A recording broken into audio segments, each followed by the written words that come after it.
Shri Krishna told 5 bitter truths of कलयुग। लेकिन कैसे भगवान श्री कृष्णा तो द्वापर युग में थे और वह कलयुग के बारे में सारी सच बातें कैसे बता सकते हैं? इस वीडियो के माध्यम से जानते हैं कलयुग का भयंकर रूप और उससे बचने के उपाय। कलयुग में धरती पर अन्य युगों से ज्यादा अधर्म और पाप बढ़ता जाएगा। कलयुग में मनुष्य अपने कर्मों का फल भोगते हुए और बेमौसम बारिश, आंधी, तूफान, जल संकट का सामना करेंगे। हिंदू शास्त्रों के अनुसार अब तक 3 युग सतयुग, त्रेतायुग और द्वापर युग बीत चुके हैं। जो आज चल रहा है वह कलयुग है। पुराणों के अनुसार कलयुग के साथ ही दुनिया समाप्त हो जाएगी। कलयुग में धरती पर आने युगों से ज्यादा अधर्म और पाप बढ़ता जाएगा। शास्त्रों में बताया गया है कि भविष्य में धरती पर कलयुग इससे भी ज्यादा भयंकर होगा। वह 5 सत्य जो श्री कृष्ण ने पांडवों को बताया। महाभारत के समय की बात है। 5 पांडवों ने भगवान श्री कृष्ण से कलयुग के बारे में चर्चा की और कलयुग के बारे में विस्तार से पूछा और जानने की इच्छा जाहिर की कि कलयुग में मनुष्य कैसा होगा, उसके व्यवहार कैसे होंगे और उसे मोक्ष कैसे प्राप्त होगा। दोस्त, हमारे चैनल द यूनिक वर्ल्ड को अभी सब्सक्राइब कर ले और वीडियो को लाइक भी कर दे आगे। इन्हीं प्रश्नों का उत्तर देने के लिए भगवान श्री कृष्ण कहते हैं, तुम 5 भाई वन में जाओ और जो भी दिखे वह आकर मुझे बताओ, मैं तुम्हें उसका प्रभाव बताऊंगा। 5 भाई वन में गए। पांडव वन की ओर प्रस्थान करते हुए युधिष्ठिर महाराज ने देखा कि किसी हाथी की 2 सौंड है। यह देखकर आश्चर्य का पालना रहा। अर्जुन दूसरी दिशा में गए। वहां उन्होंने देखा कि कोई पक्षी है, उसके पंखों पर वेद की दिशाएं लिखी हुई है, पर वह पश्चिम मुर्दे का मांस खा रहा है। यह भी आश्चर्य है। भीम ने तीसरा आश्चर्य देखा कि गाय अपने बछड़े को इतना चाटती है, बछड़ा लहूलुहान हो जाता है। सहदेव ने चौथा आश्चर्य देखा कि 6 से 7 हुए हैं और आसपास के कुओं में पानी है, किंतु बीच का कुआं खाली है। बीच का कुआं गहरा है, फिर भी पानी नहीं है। 5वें भाई नकुल ने भी एक अद्भुत आश्चर्य देखा कि एक पहाड़ के ऊपर से एक बड़ी शिला लुढ़कते लुढ़कते आती है और कितने ही वृक्षों से टकराई, पर उन वृक्षों के तने उसे रोक न सके कि इतनी ही अन्य सेनाओं के साथ टकराई पर वह रुक न सकी। अंत में एक अनंत अत्यंत छोटे पौधे का स्पर्श होते ही वह स्थिर हो गई। 5 भाइयों के आश्चर्य का कोई पार नहीं। शाम को वह श्री कृष्ण के पास गए और अपने अलग अलग दृश्य का वर्णन किया।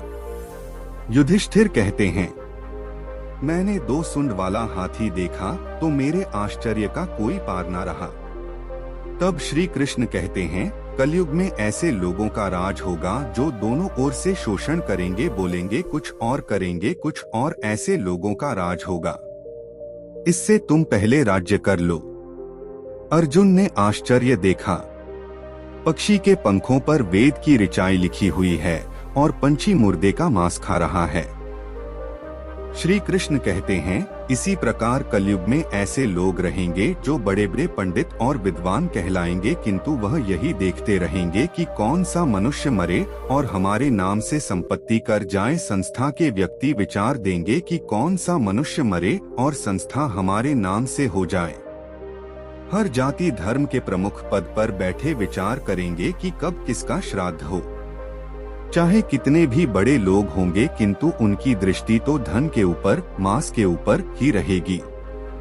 ऐसे लोगों की बहुतायत होगी जो परधन को हरने और छिलने को आतुर होंगे और कोई कोई विरला ही संत पुरुष होगा। दोस्त, वीडियो को लाइक करके अभी सेव कर ले, बहुत काम आएगी। भीम ने तीसरा आश्चर्य देखा। गाय अपने बछड़े को इतना चाहती है, बछड़ा लहूलुहान हो जाता है। श्री कृष्ण कहते हैं, कलयुग का आदमी शिशुपाल हो जाएगा। बालकों के लिए इतनी ममता करेगा कि उन्हें अपने विकास का अवसर ही नहीं मिलेगा। किसी का बेटा घर छोड़कर साधु बनेगा तो हजारों व्यक्ति दर्शन करेंगे, किंतु यदि अपना बेटा साधु बनता होगा तो रोएंगे कि मेरे बेटे का क्या होगा। इतनी सारी ममता होगी कि उसे मोह माया और परिवार में ही बांध कर रखेंगे और उसका जीवन वहीं खत्म हो जाएगा।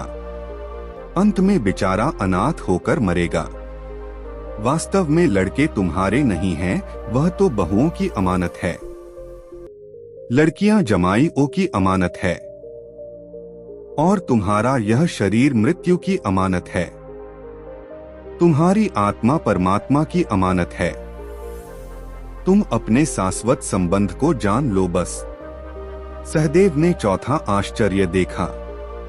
5 से 7 भरे कुआं के बीच का कुआं एकदम खाली है। कृष्ण कहते हैं, कलयुग में लोग व्यर्थ का धन लूटा देंगे, परंतु पड़ोस में यदि कोई भूखा प्यासा होगा तो या नहीं देखेंगे कि उसका पेट भरा है, या नहीं दूसरी और मौज मौज में शराब कबाब और व्यसन में पैसे उड़ा देंगे, किंतु किसी के 2 आंसू पोंछने में उनकी रुचि ना होगी, और जिनकी रुचि होगी ऊपर कलयुग का प्रभाव नहीं होगा, उन पर भगवान का प्रभाव होगा। नकुल ने 5वां आश्चर्य देखा। एक बड़ी चट्टान पहाड़ पर से लुढ़की वृक्षों के तने और चट्टाने रोक ना पाए, किंतु एक छोटे से पौधे से टकराते हैं, वह चट्टान रुक गई। कृष्ण कहते हैं, कलयुग में मानव का मन नीचे गिरेगा, उसका जीवन पतित होगा। यह प्रतीत जीवन धन की शिलाओं से नहीं रुकेगा, नहीं सत्ता के वृक्षों से रुकेगा, किंतु हरि नाम के एक छोटे से पौधे से, हरि कीर्तन के छोटे से पौधे से मनुष्य जीवन का पतन होना रुक जाएगा। कलयुग के 5 सत्य है जो श्री कृष्ण ने पांडवों को बताया था। आप इसका प्रभाव वर्तमान समय में अपने जीवन में तथा आस पड़ोस में हर जगह देख सकते हैं। सत्य कलयुग को लेकर भगवान श्री कृष्ण ने कहा है कि इस युग में धर्म, सत्य, सहनशीलता और शारीरिक शक्ति के साथ साथ व्यक्ति की स्मरण शक्ति भी दिन ब दिन कम होने लगेगी। आज के समय में भगवान श्री कृष्ण द्वारा व्यक्त की गई इस चिंता के कई उदाहरण देखने को मिल जाते हैं। इस तरह होगी व्यक्ति की पहचान। कलयुग को लेकर भगवान श्री कृष्ण ने यह भी कहा था कि कलयुग में व्यक्ति की पहचान उसके धन से होगी, न कि उसके व्यवहार और गुणों से। व्यक्ति की चालाकी पर ही उसकी सफलता निर्भर करेगी। इस तरह के होंगे संबंध कलयुग में। स्त्री पुरुष में वैवाहिक संबंध के अलावा भी अन्य संबंध यानी विवाहेतर संबंध भी देखने को मिलेंगे। वहीं कलयुग में व्यक्ति का दोस्त ही उसका सबसे बड़ा दुश्मन भी होगा, क्योंकि दोस्त और हितैषी बनकर ही लोग दूसरों के साथ विश्वासघात करेंगे। ये होगी व्यक्ति की सबसे बड़ी बीमारी। कलयुग में मनुष्य की चिंता ही उसकी सबसे बड़ी बीमारी का कारण बनेगी। साथ ही यह चिंता ही मनुष्य की उम्र कम करने का एक कारक भी होगी। कई तरह की बीमारियां मनुष्य को घेरे रहेंगी, जिस कारण कई लोगों की आयु केवल 20 या 30 वर्ष की ही होगी। झेलनी पड़ेगी ये मुसीबतें। कलयुग वर्षा की कमी देखने को मिलेगी, जिसके कारण सुख पड़ेगा। कभी बहुत ही भीषण सर्दी पड़ेगी तो कभी भीषण गर्मी, जिस व्यक्ति का जीवन प्रभावित होगा। तूफान और बाढ़ आदि जैसी समस्याएं भी व्यक्ति को प्रभावित करेंगी। भगवत गीता में कलयुग के बारे में क्या कहा गया है? भगवत गीता में कलयुग के बारे में क्या लिखा है? कालेन बलिना राजन नंक्ष्यत्यायुर्बलन स्मृतिः। इस श्लोक के मुताबिक कलयुग में अर्थ, धर्म, सत्यवादिता, स्वच्छता, सहिष्णुता, दया, जीवन की अवधि, शारीरिक शक्ति और स्मृति सभी दिन पर दिन घटती जाएगी। कृष्ण के अनुसार कलयुग में क्या होगा? ब्रह्मा वैवर्त पुराण में कृष्ण और गंगा देवी के बीच एक संवाद मिलता है, जिसमें बताया गया है कि कलयुग के पहले 10,000 वर्षों तक भक्ति योगियों की उपस्थिति और पापपूर्ण प्रतिक्रियाओं को खत्म करने की क्षमता के कारण कलयुग के बुरे प्रभाव कम हो जाएंगे, जिसके बाद पृथ्वी धर्मनिष्ठा से विहीन हो जाएगी। कलयुग के विषय में भविष्यवाणी। विष्णु पुराण में बताया गया है कि कलयुग की अवधि जैसे कम होती रहेगी, वैसे वैसे मनुष्य के रहन सहन पर भी बदलाव आएगा। एक समय ऐसा आएगा जब मनुष्य की लंबाई मात्र 4 इंच रह जाएगी और उम्र केवल 12 से 20 साल के बच रहेगी। वह ऐसा समय होगा जब सत्य और दया दूर दूर तक नहीं होगी और पापियों की संख्या चरम पर होगी। विष्णु पुराण में यह भी बताया गया है, कलयुग जैसे जैसे आगे बढ़ता रहेगा, धर्म का अनुसरण करने वाले लोग और धर्म से जुड़ी निशानियां विलुप्त हो जाएंगी। गीता का ज्ञान। श्रीमद् भागवत गीता में भगवान कृष्ण के उन उपदेशों का वर्णन है जो उन्होंने महाभारत युद्ध के दौरान अर्जुन को दिए थे। गीता सबसे प्रभावशाली ग्रंथ है। भगवद गीता को भगवान का गीत कहा जाता है। गीता के अनमोल वचन मनुष्य को जीवन जीने की सही राह दिखाते हैं।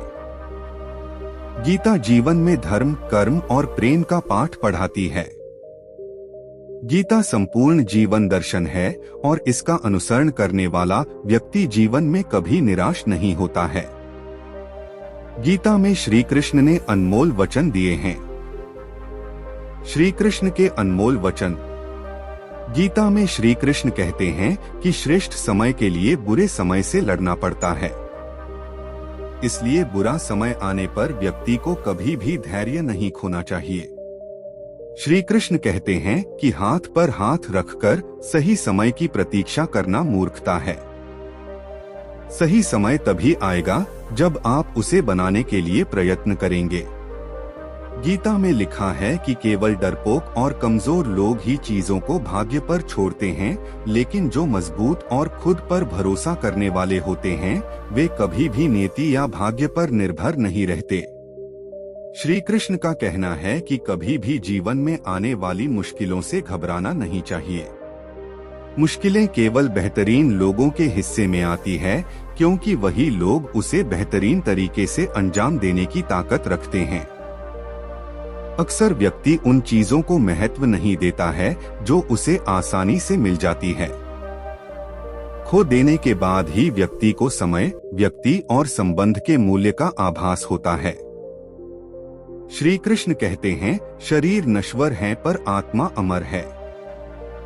यह तथ्य जानने पर भी व्यक्ति अपने इस नश्वर शरीर पर घमंड करता है, जो कि बेकार है। शरीर पर घमंड करने की बजाय मनुष्य को सत्य स्वीकार करना चाहिए। आप खुश हैं या दुखी, यह दोनों आपके विचारों पर निर्भर है। अगर आप प्रसन्न रहना चाहते हैं तो आप हर हाल में प्रसन्न ही रहेंगे। अगर आप नकारात्मक विचार लाते हैं तो आप दुखी ही होंगे। विचार ही हर व्यक्ति का शत्रु और मित्र होता है। मांस मदिरा से दूर रहें। सनातन धर्म में मांस मदिरा का सेवन करना पाप माना गया है, पर कलयुग में स्वयं को हिंदू कहने वाले लोग भी मांस मदिरा का सेवन करते हैं। जो लोग किसी जीव की हत्या करता है वह बहुत बड़ा पापी होता है और उसको उसके कर्मों की सजा पृथ्वी पर भी भोगनी पड़ती है।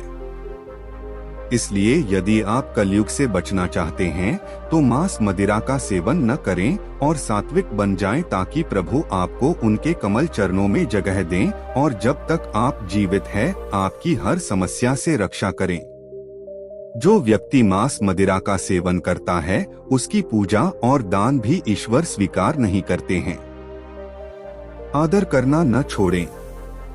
अपने देखा होगा ही कलयुग में लोग बड़े बुजुर्गों का और अपने गुरुजनों का बिल्कुल भी आदर नहीं करते हैं, जिस कारण उन्हें पाप लगता है और इसकी सजा किसी न किसी तरह उन्हें जरूर मिलती है। यदि आप सज्जनों का आदर करेंगे तो आप पाएंगे कि आपका जीवन कितना सकारात्मक हो चुका है और इस कलयुग में भी सतयुग की तरह जीवन व्यतीत कर सकेंगे। दोस्त, हमारे चैनल द यूनिक वर्ल्ड को जरूर सब्सक्राइब कर ले। आलस छोड़ कर्म कर। श्री कृष्ण भगवत गीता में भगवान श्री कृष्ण कहते हैं कि किसी को परिणाम के बारे में बहुत अधिक तनाव में नहीं होना चाहिए। इसके वजह उन्हें अपना 100% प्रयास करना चाहिए और परिणाम की चिंता नहीं करनी चाहिए। यह निश्चित रूप से एक सफलता लाएगा। वीडियो देखने के लिए धन्यवाद। राधे राधे।